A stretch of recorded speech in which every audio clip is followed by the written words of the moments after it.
ሰላም ጤና ይስጥልኝ ውድ ተመልካቾቼ እንኳን በሰላም መጣችሁ። በዛሬ ቪዲዮዬ ከብርቱካን የሚዘጋጅ በጣም ምርጥ የሆነ የኬክ አዘገጃጀት ነው ይዤላችሁ የመጣሁት። ይሄ በተለይ አሁን አዲስ አመት እንደሆነ መጪው ለብዙ ሰው ይጠቅማችኋል ብዬ ገምታለሁ። እንግዲህ ለቻናሌ አዲስ የሆናችሁ ሰዎች ደግሞ ሰብስክራይብ በማድረግ ቤተሰቡን ይቀላቀሉ። አሁን ወደ አሰራሩ እንገባለን። አብራችሁን ቆዩ።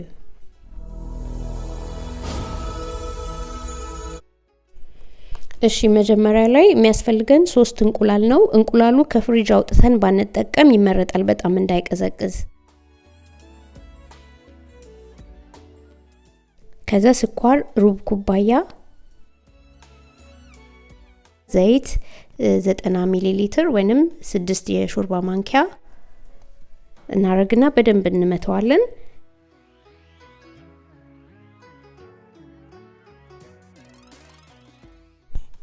ከዛ የብርቱካን ፍቅፋቂ የአንድ ብርቱካን ፍቅፋቂ በቂ ነው። ወተት ይሄም በጣም ያልቀዘቀዘ 180 ሚሊ ሊትር። በወተቱ ፋንታ ውሃ መጠቀም ትችላላችሁ።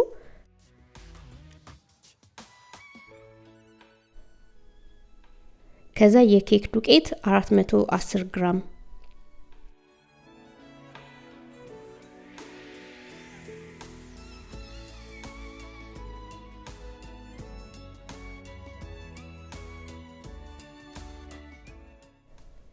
ከዛ 1 ሻይ ማንኪያ ቤኪንግ ፓውደር። ሁሉንም እንደዚህ ጨምረን በእጃችን ማሽንም አያስፈልገንም እዚህ ጋር በእጃችን መምታት እንችላለን። ብዙ ጊዜ በኦቨን የሌለንስ ብላችሁ የምትጠይቁኝ ልጆች አላችሁና ኦቨን ከሌላችሁ በድስት እንዴት እንደሚጋገር የሚያሳይ ኬክ የሰራሁት አለ ከዚህ በፊት ቻናሌ ውስጥ ገብታችሁ መመልከት ትችላላችሁ። ከዛ ከስር እንዳይዝብን መጋገሪያችንን ቂቤ እንቀባውና ወይ ደግሞ ይሄ የመጋገሪያ ወረቀቱን አድርገን ብርቱካን ነው እዚህ ጋር እኔ ተጠቀምኩት መንደሪን ነው አክቹሊ እና ልጠን እንዳለ ድፍኑ እንዳለ እናደርገዋለን እና ያደባለቅነውን የኬክ ሊጡን ከላይ እናፈሰዋለን። ይሄ በጣም ከምትጠብቁት በላይ በጣም ቆንጆ ኬክ ነው። ጣዕሙ ልዩ ነው። ትወዱታላችሁና ብትሞክሩ ደስ ይለኛል። ከዛ ምንም ነገር አናደርገውም። እንደዚህ አድርገን 180 ዲግሪ ሴልሺየስ ላይ አግለን ኦቨናችንን ለ40-45 ደቂቃ እናበስለዋለን። ከዛ እሱ እስኪበስል የኦሬንጅ ግሌዝ እንሰራለን። ይሄንን መዝለል ትችላላችሁ ማትፈልጉ ከሆነ። አንድ ብርቱካን ፍቅፋቂውን እናደርጋለን።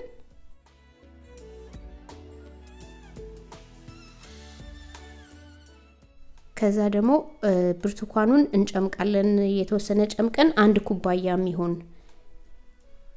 ኦሬንጅ ጁስ መጠቀም ትችላላችሁ፣ ግን እንደዚህ ፍሬሽ ኦሬንጅ ጁስ ቢሆን ይመረጣል።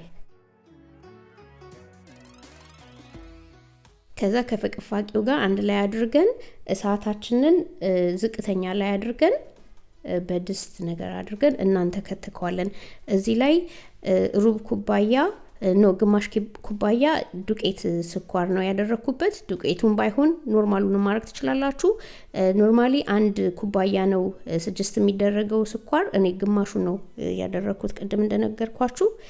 ኬክ በጣም ሲጣፍጥ ደስ አይልም እና 1 ማንኪያ የበቆሎ ዱቄት 1 የሾርባ ማንኪያ እናደርግና ሳይጓጉል እንመተዋለን። ከዛ እናበስሏለን እንዲህ እስከሚወፍር ድረስ እሳቱን ቀንሰን ከተንተከተከ በኋላ እናጠፋዋለን እሳቱን እና በወንፊት አድርገን እናጠለዋለን። እንደዚህ ወፍራም ይሆናል። ከዛ በደንብ እስኪቀዘቅዝ እናስቀምጠዋለን። አሁን ከ45 ደቂቃ በኋላ ኬኩ እንደዚህ ቆንጆ ሆኖ በስሏል።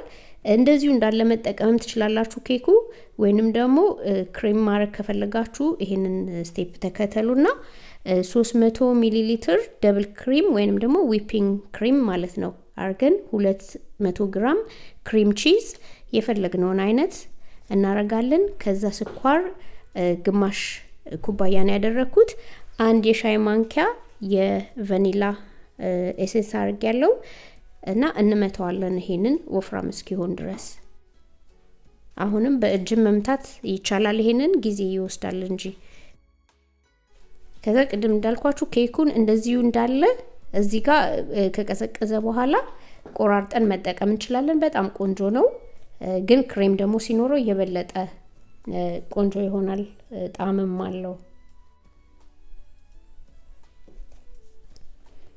እና ክሬሙን ስንመታው በጣም አናድርቀው እንደዚህ ማዳረስ ይከብዳል ያስቸግራል ከደረቀ ከዛ ብርቱካን ወይ ደግሞ መንደሪኒ ሁለቱንም ነው የተጠቀምኩት ልጠን እንደዚህ እንደረድርበታለን ከላይ እና የኦሬንጅ ግሌዙን ቅድም የሰራነውን በደንብ ከቀዘቀዘ በኋላ ካልቀዘቀዘ ክሬሙን ያቀልጥብናል እና እሱ ከቀዘቀዘ በኋላ በጣም ልዩ ጣዕም ነው የሚሰጠው እዚህ ላይ እናደርጋለን ግሌዙን ስንሰራው ኦሬንጁን ደግሞ ሎሚ ቂቤ መጨመር እንችላለን እንደፈለግን እና የበለጠ ይጣፍጣል ቂቤም ካደረግንበት ከዛ እሱን አድርገን በቃ ቆርጠን እንግዲህ ማቅረብ ነው በተለይ ለአዲስ አመት ይሄ በጣም ቆንጆ አይዲያ ነው ብዬ አስባለሁ እንግዲህ ስሩና ሞክራችሁት ከወደዳችሁት ኮሜንት ላይ ጻፉልኝ ቪዲዮን ከወደዳችሁት ላይክ አድርጉ እና ሌላ ደግሞ ለበዓል ከዚህ በፊት የሰራኋቸው ብዙ ቪዲዮዎች አሉ ከዚህኛው በፊት የሰራሁት አሁን